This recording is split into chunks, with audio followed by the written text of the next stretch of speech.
Duguan ng 40 anyos na si Aris de Salisa. Makaliis na makabangga ang pigmamanehong motorsiklo sa kasabat na tricycle sa tinampong sakop kang Purok 1 Barangay Hindi Bakakay Albay, pasado alas 9 kasubanggi Marso 29. Sigun kay Police Major Erwin Billen, hepe kang Bakakay PNP. Gikan sentro kang nasabing banwan ang biktima. Mantang pigbabaybay ang lugar kang pinangyarihan, aksidente ka aning naokupar ang linya kang papaabot na tricycle na nagresulta sa dagos na pagkaka-aksidente ka ini. Napag-araman man na nasa impluensya ning alak si Di Salisa na suminapo ning lugad sa payo asin bari sa bitis na tulos man na ipigdara sa Siga Hospital sa syudad ning Tabaco. Hining motorcycle is biglang nag-change of lane. Gumewang siya pakaliwa. So huna da kang tricycle na magpa-park ini si motor. Kasi nasa gilid na siya ng kabilang lane eh. So pag harani na da so tricycle sa may motor, bigla dang kuminabig ining motor.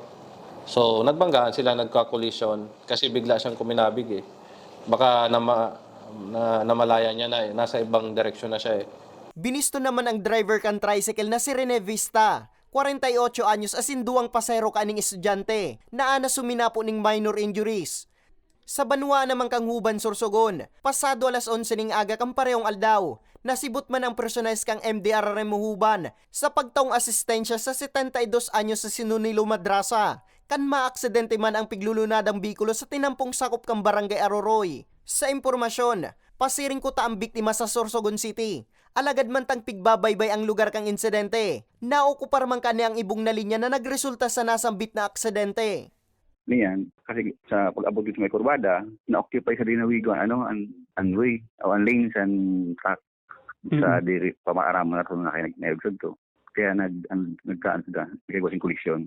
Conscious man ang patient, ang duwang senior citizen, ang igamati lang ninda itong kumbaga ito may tama sa payo, tapos sa daghan and then sa likod.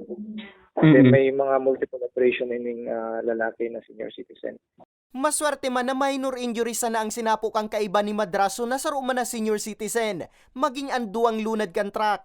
Sa Piuduran Albay, tuluman na minor de edad ang lugadan matapos na maaksidente ang piglulunadang motorsiklo sa tinampong sakop kang Barangay Banawan, poko mas o menos alas 6:30 kasubanggi. Sa banwa naman ning daet, irido man ang sarong persona. Kan aksidenteng makabangga ang piglulunadang bikulo sa poste ning kuryente sa gilid tinampok ang Barangay Mancruz, poko mas o menos alauna ning hapong kasudma. Sa impormasyon, linikayang kang biktima ang kasabat na sarong bikulo na nag-overtake sa saro man na bikulo. Tulos man na idinara sa ospital ang biktima. Para sa mga baretang tatak Bicol, Nomer Corporal.